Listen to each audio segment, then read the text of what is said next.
I mean, How am he I doing was that? surprised. I'm giving you one take He on was one thing. surprised. He was surprised by financing. You can hear it in his voice. He said what financing? He says financing. What financing? Right. Which indicates he certainly didn't know the details of this And then situation. I think he says, I'll pay cash. And then Cohen says, no. And he'll say check. No, doggone it, he doesn't say that. He says, don't pay cash. No, Cohen says. I had a forensic expert look at the tape, and he says he said something else. And I had 3 forensic experts. All right, doing but it's not being unfair to the president. I'm just telling you what the forensic forensics said. if you want to listen to it, I've listened to it so many times, well, I then never want to hear any of them again. I'm just saying, don't get upset about it. That's I am upset about it because people are lying about it. It says, don't pay cash. Wait, why would the forensic expert lie about what he heard?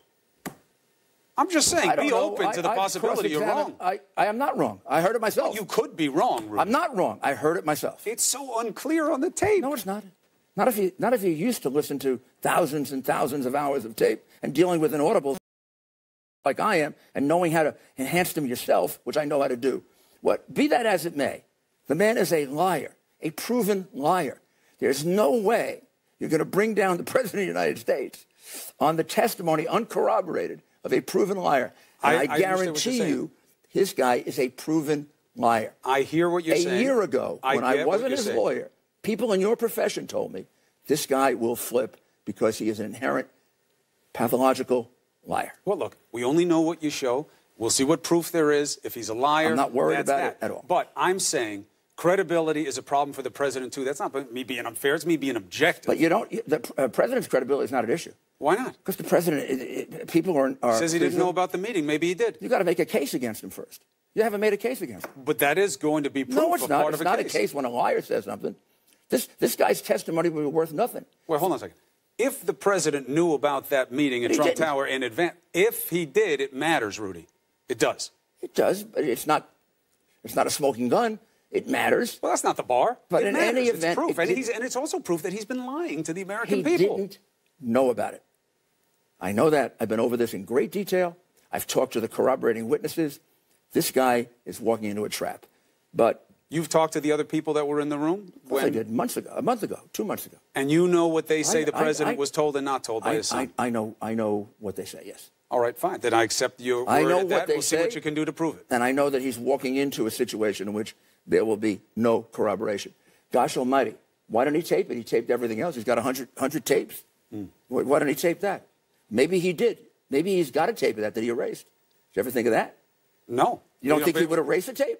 Maybe he would. I don't know. I can demonstrate to you with my forensic expert that he cut that tape off. Well, we know that, but there's good and bad reason for that. He could have done it, as you're saying, as part of an orchestration, or it could have been that he got an incoming call and it cut off the app that was recording it on the iPhone. That's a problem that we can have with that. Well, good. Well, we can argue both ways, and that creates a reasonable doubt. Absolutely. Listen, again. And the reasonable doubt has to be given to the person who's under investigation. I'm with you. Although, Rudy, let's just point something out for the audience. I'm trying to make points about credibility. You say, well, that doesn't make a case. And then Chris, you say, well, that's reasonable doubt. Well, what is it? Do you want a legal context or you're not? You're making little points about credibility, and there's a couple of major points about the guy who you're relying on for this big story tonight. Number one, he lied to people about taping them, both the president and other people. And not only that, he went to subterfuge in order to do it, like a whole little game, which shows how pathological he is. Second, we know that we have statements from him corroborating 100% the entire Stormy Daniels situation, exactly as the president has told it. But if he's a liar, then why wasn't he lying then and trying to get over on somebody like me to get a good story for the president? Well, that's the point. Who he seemed to love more than his own family. Now you're making a summation argument that makes him totally useless. You don't know when he's telling the truth, unless you don't even know if he's telling the truth when he's on tape, because he lies on tape. So the man is what we call in the legal profession incredible. He's not credible. And you don't think the president has a similar credibility problem? He does not. The president hasn't done anything like that. The president doesn't go around taping people and lying to them. No, not the taping and lying. Although, Rudy, be careful. He said he did exactly that with Jim Comey. That's what he suggested. And then no tapes ever came out. He did it as a test of Comey. He did it as a test of Comey. Did he tape Jim Comey? Did not. As he said 3 days later, after he said that. Did they tape the interview that happened in Helsinki, where he said that we'll put out the tapes later and you'll be able to see what was done and not done? I don't know. I don't know anything about Helsinki. Sarah Sanders was supposed to give it to us. That's a whole big happened, question but I'm of foreign saying policy. it goes to credibility. You're talking about the meeting between? Yeah. I have no idea. No. It was in an interview that he had done about NATO, and he said, I record all these interviews now, and you'll get that tape. tape. The idea of the president Didn't telling the reporter tape it? Yeah, and they said, well, we have our own to show the true context. It never came out. What I'm saying is this. He's got credibility issues on things small, medium, and large. That's why those tweets are being relevant, because he's been lying about this investigation. You can't make a case against somebody based on credibility issues. You got to prove. But credibility counts, and that may be why you don't want him to testify, is because if No, I don't want him to testify because I don't want him to be put up against liars. I don't want a situation like, he says the truth about this. There are 3 witnesses to corroborate him, but they recommend perjury because one guy, a proven liar, says the opposite. But he puts himself in the same box. When he says there was no Russian interference, he knows it's not true. He says it anyway. That's a lie. He hasn't said that. He's said it a million times, He said he wasn't. Rudy. He hasn't. He has done nothing wrong. He hasn't colluded with the Russians. He says Russian interference is a hoax. It's something the Democrats made up. He just gave a press conference in which he said that he accepts the findings. Now, because it doesn't. A year ago. No. We put out an interview of him 8 months ago, 10 months ago, Rudy, saying exactly the same thing. Come on. You know that he has said so many times it's a hoax and a witch hunt, and the Democrats made it up to make up for why they lost. The witch hunt is trying to inveigle him into whatever the hell the Russians did. Fine, then he should draw the distinction like you just did. He did. Never does. He did not. Yes, he did. He did it. Okay. Only well, we're going to go back and forth. He did. Well, yes, because I'm so right. I've never been more right against you than I am right now. Chris, you're absolutely wrong. Right after Helsinki, he said, I accept it. After he adopted Putin's position. Come on, Chris, I was in Helsinki, one of the most embarrassing things I've ever witnessed. Would you let me? Please, go ahead, say That's another, personal attack. That really It's not. It was embarrassing to see him say, because Putin's you're very embarrassed. convincing. I wasn't embarrassed. And our intelligence community, they say what they say. Well, you have your perspective and I have mine. The reality is that the president said that he accepted the fact that there was Russian interference. I don't exactly know how long ago, at least 8 months, maybe a year ago. And you don't think since that time he said Russian interference is a hoax?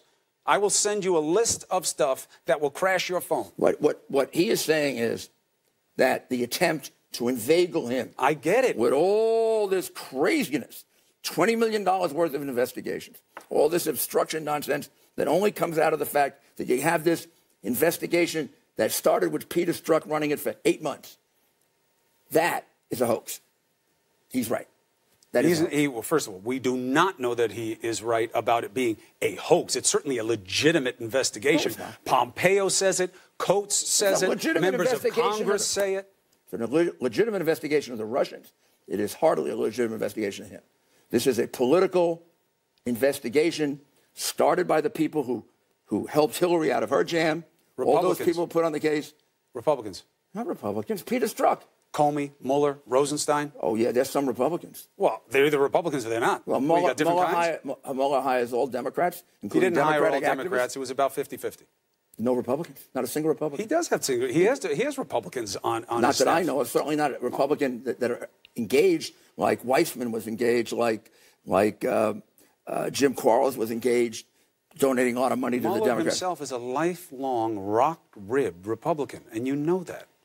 The president had just met with him about taking a post in the cabinet. And turned him down.